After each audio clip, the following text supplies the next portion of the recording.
got it. What's good, YouTube? Welcome back to MANIACITV, man. Today we got a little series I've been trying to get to for the longest. Y'all been telling me to get to it for the longest. We got the Baton Rouge effect. Now, I ain't gonna cap. I spent the last hour trying to find part 1 of this. I could not find it anywhere. So if you know where it is, man, link it down below in the comment section, man. So listen, for the past, 3, 4, 5 years, we've been trying to...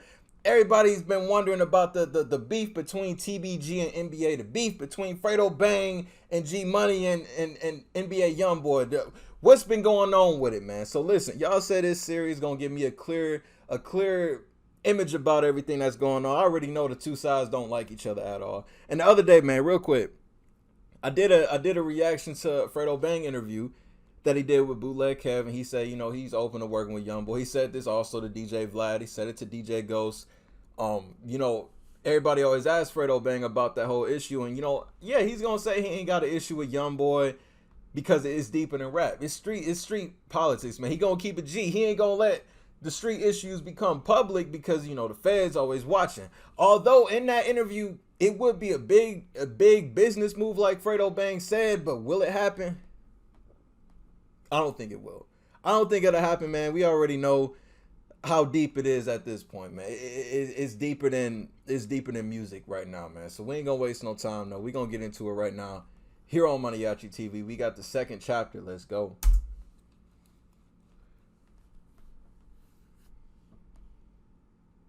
The first chapter of the Baton Rouge feud concluded with the loss of G Money, the release of Fredo Bang, the introduction to Boulevard Quick, and the success of the NBA brand. It became reality TV at its best. As the beef grew, fans and critics alike began to choose sides, not understanding the seriousness of it all. For every success story, there's a story of one who died, sometimes more than one. So whenever you see an artist that... More like the industry decided to pick sides, man. They blackballed them TBG boys out the industry, man. Success story, there's a story of one who died, sometimes more than one. So whenever you see an artist at the top of the game, it's not always talent. It's about whoever gonna put in that work to get there and do whatever it takes to stay there. Unfortunately, the rap game is set up that way, and it's exactly what it sounds like, a game. But it's chess, not checkers. And when you're checkmating this game, it's for real. There's no coming back to start all over. NBA Youngboy's career... Man, this music make it sound grim. It make it sound like a little... Where my popcorn at? Where my popcorn, man? Make it sound like a little show. You're checkmating this game, Let's it's go. for real. There's no coming back to start all over. NBA Youngboy's career took off, and like him or not, it's way too late to hate.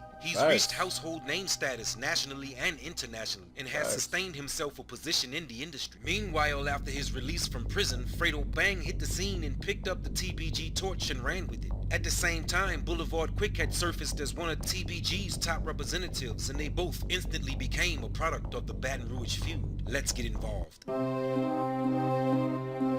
where my popcorn at? Let's get it, man. Baton Rouge, the murder capital of all these states, man.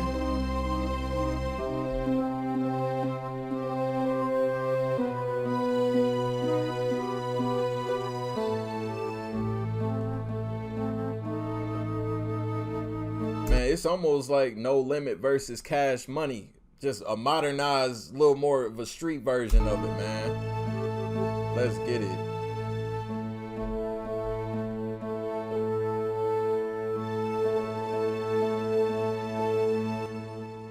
If you can make it here, you can make it anywhere, is what people say when it's rough in their city. And because the world is a ghetto, they're probably right. It's an old saying, but still very relevant for many cities and states alike, one of which stands out more than the others. Baton Rouge is a small city that's growing a big reputation amongst the rap community and in the world in general. It's the capital of Louisiana, the home of the LSU Tigers and Southern University Jaguars. Baton Rouge is a leader in sugarcane production and one of the last cities in the United States that takes major pride in its world of rodeo, which often supports the thought by outsiders that BR is all cowboys, sugarcane fields, and dirt roads. Contrary to outsiders' belief, Baton Rouge is just as busy and alive as some major cities. It's also a title holder for the murder capital of the world, ranking in the top 12 between 2008 and 2018. The 70802 area code was the highest area where law enforcement saw violence. Police in Baton Rouge, Louisiana say two men exchanged gunfire early Sunday.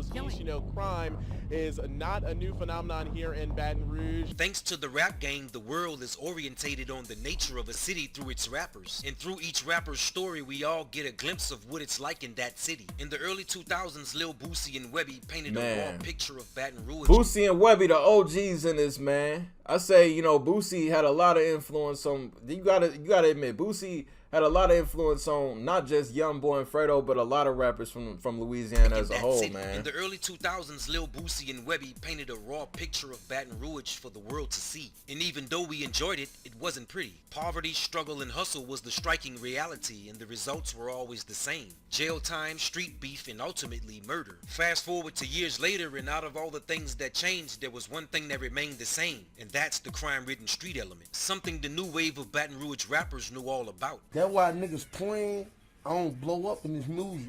I'm already on my top. A nigga all this top with money, that's a bad fucking combination. Dangerous. At the end of 2018, BR lost one of its most notable street figures and rising rap artist, Boulevard Quick. Boulevard Quick often talked about prison life, boasting about his status as a big dog amongst other prisoners, and how the parish can break you if you're soft. I never got fucked over in the pairs, nigga. I keep telling these bitch ass.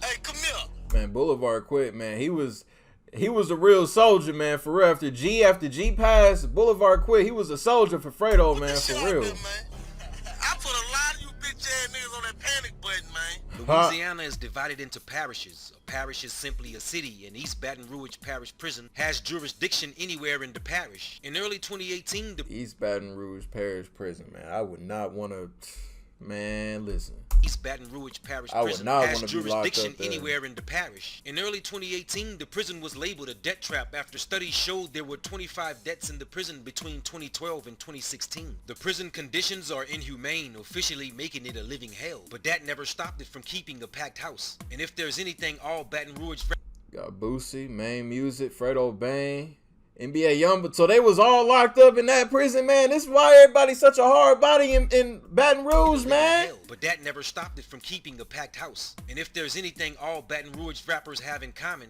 it's boot camp at the parish prison. There is a crisis in the East Baton Rouge Parish Prison. There are too many deaths in the jail, and they want change. Just an hour away from Angola, Baton Rouge Parish Prison is considered one of the worst in the state, and most Baton Rouge rappers are a product of it. Lil Boosie, Boulevard Quick, Main Music, NBA Youngboy, Fredo Bang, and many others were all a resident at the parish prison at some point in their lives. But running things in the jail and running things on the streets are two different things. Muscle and manpower may run the jails, but in the streets, guns are king, and everybody got them. We are a fucking problem. Nigga don't want to see TBG with nothing because we are going to be a real fucking threat to society. Boulevard Quick was released from the parish and got intertwined in the beef between the TBG gang and their former partners. Look at this, man. This is something I keep telling everybody, man. Listen, Youngboy used to be in TBG. A lot of these fans seem to forget that. He learned a lot from TBG, man. He learned a lot from the guys in TBG. Like, he learned a lot. All the big stuff that he talking his music, man, he learned that from TBG. He took it and ran with him. You got to give TBG the credit for a lot of stuff that Youngboy has in his music. The way Youngboy moves, man, he learned it all from the OGs. He was a youngin' in it. Come on now. Released from the parish and got intertwined in the beef between the TBG gang and their former partners / comrades, the NBA gang. With all the news and internet coverage on this beef made it easy for anyone who got on board to gain instant notoriety. In the midst of the verbal battle, TBG's top gun, the real G Money, was gunned down and killed in Baton Rouge. Less than 1 year later, Boulevard Quick would suffer the same fate. Boulevard Quick. Baton Rouge police say the local rapper was shot and killed. Wells is now the second rapper from his record label who has been killed. Just last year, a rapper who went by the name G Money was also shot to death. Two TBG top dogs gunned down while beefing with the NBA gang has drawn more attention to NBA Youngboy and the this right here, movement. This They're right an here, example of the American dream, from have-nots to having it all. And when your money is right, you're ready for war. A verbal beef between them can only... When your money is right, you're ready for war. That's to having it all. And when your money is right, you're ready for war. A verbal beef between them can only raise accusation and speculation, but never enough to convict someone. Either way, it's probably wise just not to beef with them unless your money is right. My only choice to slang iron. Niggas kept trying, had to show them they can't touch me. These niggas steady keep dying. And that right there, man. Hold on, man. Real quick. A lot of people, okay, when Industry came out, that's when G was killed after Industry came out. Boulevard Quick released a diss to NBA Youngboy. He got killed shortly after that. You know, everybody is going to turn into detectives and be like, well, Youngboy did it, Youngboy did it, Youngboy did it. He had something to do with it. He had to pay somebody.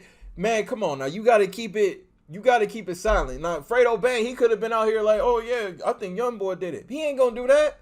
Fredo ain't going to, when he do these interviews, man, he not going to be like, yeah, I think he took my partner. I think he had something to do with G's murder. Fredo ain't going to go out here doing that, man. He going to keep it G. He gonna keep it G. He already know what it is. And Fredo even said it himself. I think Fredo said he know who killed G. I don't think, did he ever say who he said did it? I know he said he know who did it, but I don't think he ever like publicly made it public, man. Fredo ain't like that, man. It's like it be the internet that turned into detectives, man. Niggas kept trying, had to show them they can't touch me. These niggas steady keep dying. Although TBG lost two of their most valuable players, the talent from within just don't stop. TBG member Fredo Bang surfaced out of the parish in 2018, focused and ready for the world. By being a member of the Ops, he was automatically a part of the ongoing feud, and he was happy to oblige. Dirty talk and coded wordplay between the two groups are still brewing, but Fredo Bang's eye is still on the prize. Since his release, he's been dropping singles and self-made music videos, expanding his fan base and notoriety to a national and international level. Through his hustle, he's created a bridge to the majors and has already began that walk to success. RPG Money and Boulevard Quit, man. Listen, I gotta say this about Fredo. Fredo is actually, I'm very, very proud of Fredo because this year he really kicking his way back into the industry, man. After a lot of people tried to blackball him, you know, they pick sides and shit. But nobody really want to give Fredo Bang his credit because, you know, they don't want to burn bridges with NBA Youngboy. But Fredo coming into the industry, man, listen. We got part 3 coming tomorrow for y'all. Listen. So listen, link down below in the description to this original video right here if y'all want to check it out in its entirety. Until the next video, I'll see y'all then. Thank you for watching MANIACITV.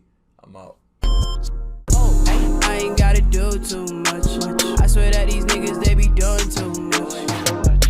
I ain't gotta